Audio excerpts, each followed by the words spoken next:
Halo, selamat datang di podcast kami. Kami dari kelompok 2 mata kuliah Akuntansi Biaya, Program Studi Manajemen Bisnis Universitas 11 Maret. Kali ini kita punya sesuatu yang sangat menarik nih untuk dibahas. Kira-kira apa ya? Pasti kalian udah tahu lah ya dari judulnya. Nah, bener banget nih. Kali ini kita akan membahas seputar Break Even Point atau BEP. Dan kami juga akan memaparkan mengenai simulasi perhitungan BEP dari salah satu UMKM di kampus kami. Tanpa berlama-lama, mari kita mulai. Sebelumnya, kalian tahu gak sih kenapa kita harus belajar BEP? Sebagai seorang pebisnis, kita harus mengetahui kapan kita untung, kapan kita rugi, dan tentunya sebelum untung dan rugi, kita juga harus tahu kapan kita akan balik modal. Jadi, apa sih sebenarnya BEP itu? BEP adalah singkatan dari Break Even Point, atau dalam bahasa Indonesianya disebut titik impas.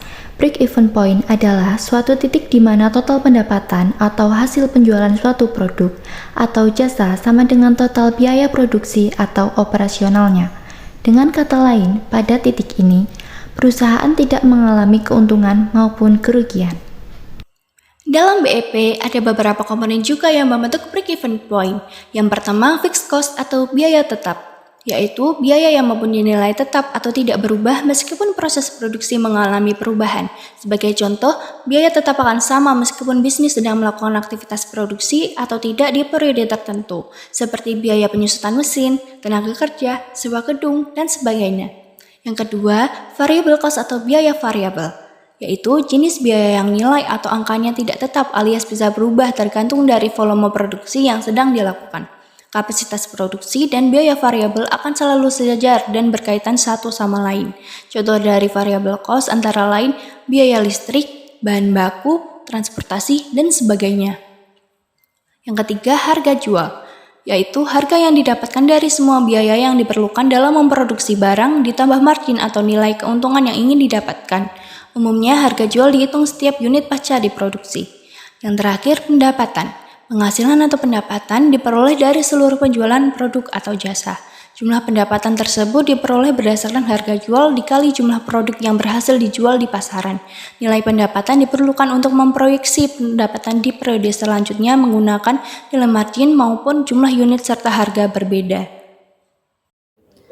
Ngomong-ngomong tentang BEP, apa sih tujuan break even point itu? Melakukan perhitungan break even point memiliki tujuan dan manfaatnya bagi kelangsungan sebuah bisnis.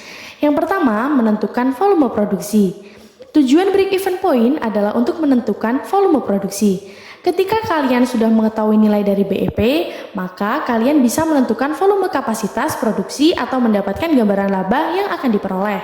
Yang kedua, menentukan langkah kerja. Selanjutnya, BEP juga menentukan langkah kerja yang bisa diambil, misalnya seperti mengganti tenaga kerja dengan mesin. Hal ini tentu akan berpengaruh pada biaya variabel dan biaya tetap produksi. Yang ketiga, mengetahui perubahan laba. Tujuan lainnya dari BEP adalah untuk mengetahui perubahan laba jika adanya perubahan harga produk. Sebab nilai BEP harus sejajar dengan harga produk dan laba yang didapatkan. Jika ada satu unsur yang meningkat, maka yang lainnya juga ikut meningkat. Hal ini juga berlaku sebaliknya. Yang keempat, menentukan kerugian yang terjadi. Terakhir yaitu bisa menentukan kerugian yang terjadi. Setelah kalian mengetahui nilai BEP dari hasil perhitungan, maka kalian bisa mengantisipasi nilai kerugian jika ada penurunan pada penjualan produk. Setelah mengetahui tujuan dari BEP, selanjutnya kita akan membahas mengenai manfaat break even point. Bagaimanapun skala bisnis kalian, perhitungan BEP adalah salah satu pengetahuan pokok yang perlu diketahui saat mulai menjual produk. Dari beberapa sumber yang telah kami dapatkan, kami merangkum ada 4 manfaat dari BEP itu sendiri, yaitu manfaat yang pertama, menjadi pedoman bagi pelaku usaha atau pebisnis guna memberi nilai investasi secara tepat dan dapat mengimbangi biaya produksinya. Manfaat yang kedua, menjadi bahan analis perusahaan guna mengetahui nilai transaksi atau jual beli sahamnya, serta proyeksi finansial perusahaan dan perencanaan anggarannya. Manfaat yang ketiga yaitu menjadi patokan untuk menentukan margin atau keuntungan. Dan manfaat yang terakhir ada membuat pelaku usaha maupun pebisnis lebih jeli dalam bidang usahanya dan terus melakukan inovasi agar bisa terus berkembang. Lalu, gimana sih cara menghitung BEP? Menghitung BEP pada dasarnya tidak terlalu sulit, tapi perlu dilakukan dengan teliti dan memastikan tidak ada elemen pembentuk yang terlewat.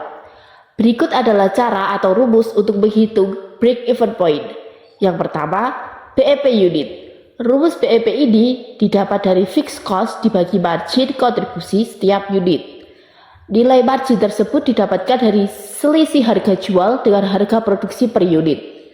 Di dalam kata lain, rumus BEP unit adalah BEP unit sama dengan dalam kurung fixed cost dibagi dalam kurung harga jual dikurangi harga produksi. Selanjutnya, BEP mata uang atau BEP rupiah.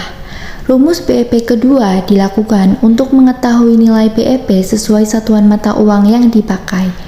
Caranya, dengan membagi biaya tetap dengan hasil pembagian kontribusi margin unit dengan harga unitnya.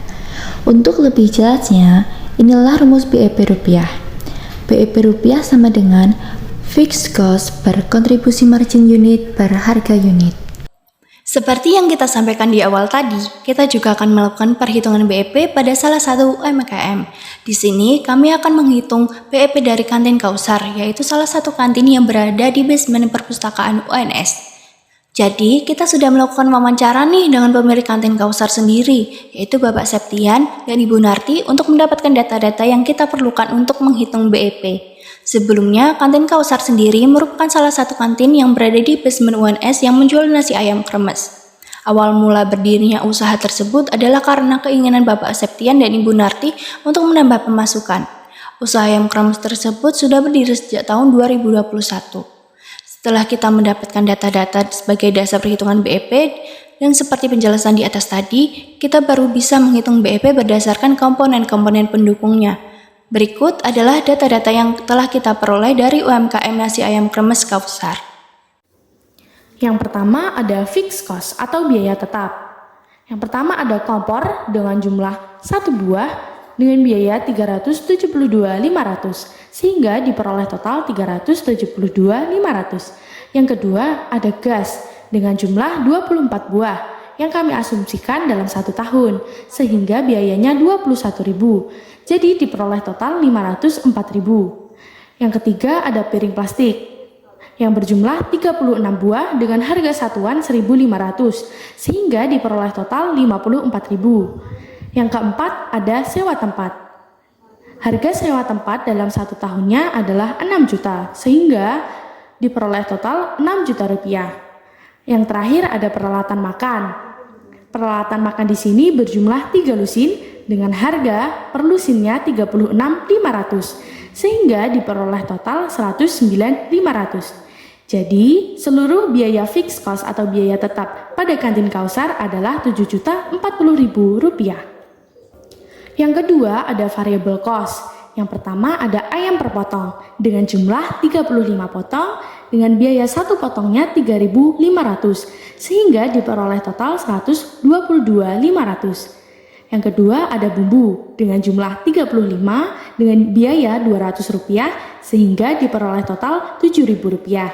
Yang ketiga ada sambal dan lalapan dengan jumlah 35 dengan biaya Rp1.500 sehingga diperoleh total Rp52.500 sehingga total variable cost dalam kantin Kausar adalah Rp182.000 dan diperoleh variable cost per unitnya adalah Rp5.200. Yang ketiga ada harga jual.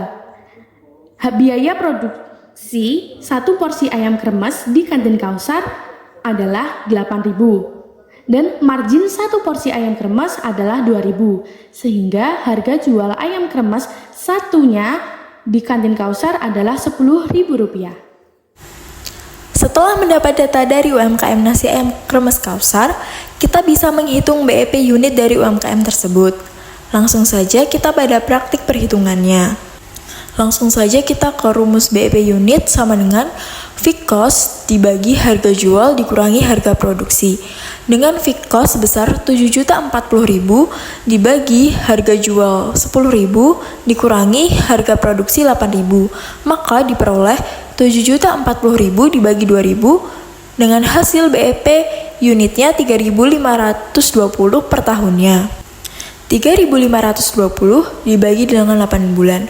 8 bulan ini merupakan perhitungan asumsi bahwa 1 tahun terdapat 4 bulan untuk libur semesteran, di mana per semester 2 bulan libur. Hasil perhitungan dari 3.520 dibagi dengan 8 bulan, didapatkan hasil per bulannya yaitu 440 unit. Namun, belum selesai perhitungan kita sampai hasil unit per bulannya. 440 unit tersebut dibagi lagi menjadi 22 hari yang diasumsikan dalam 1 bulan kantin Kautsar beroperasi selama 22 hari. Maka 440 unit dibagi 22 hari didapatkan hasilnya yaitu 20 porsi ayam kremes per hari. Maka dapat disimpulkan, dalam 1 hari, kantin Kautsar harus bisa menjual sekitar 20 porsi ayam kremes untuk dapat mencapai titik impas atau BEP unit. Selanjutnya, kita akan masuk ke dalam perhitungan BEP rupiah. BEP rupiah sama dengan fixed cost dibagi dalam kurung kontribusi margin unit dibagi harga unit, sama dengan 7.040.000 dibagi dalam kurung 2.000 per 10.000, sama dengan 7.040.000 dibagi 0,2 dengan hasil yaitu 35.200. 1 tahun terdapat 360 hari dengan hari libur per minggunya yaitu 2 hari. Maka 1 bulan terdapat 8 hari kantin Kautsar libur beroperasi. Dalam 1 tahun diasumsikan kantin Kautsar beroperasi selama 8 bulan. Maka 8 hari dikali 8 bulan memperoleh hasil kantin Kautsar libur beroperasi, yaitu libur selama 64 hari. Selain itu, terdapat 4 bulan libur semester, di mana berarti 30 hari dikali 4 bulan sama dengan 120 hari.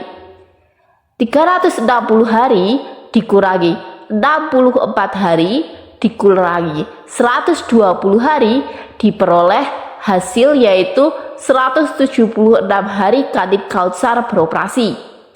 Sehingga hasil dari BEP rupiah yaitu 35.200.000 dapat dibagi dengan 176 hari sama dengan 200.000 rupiah. Maka dalam 1 hari, kantin Kautsar harus mendapatkan omset setidaknya 200.000 rupiah untuk dapat mencapai titik impas atau BEP rupiah. Jadi, di sini kita bisa menarik kesimpulan nih dari hasil perhitungan di atas. Kesimpulannya, berdasarkan perhitungan BEP di atas, diperoleh hasil analisis untuk kantin Kautsar yang memproduksi ayam kremes yaitu memperoleh titik impas sebesar Rp200.000 per hari dengan 20 porsi ayam kremes. Nah, gimana nih? Seru nggak tentang pembahasan kita kali ini? Semoga pembahasan kita kali ini dapat bermanfaat ya bagi kalian semua. Terima kasih sudah mendengarkan.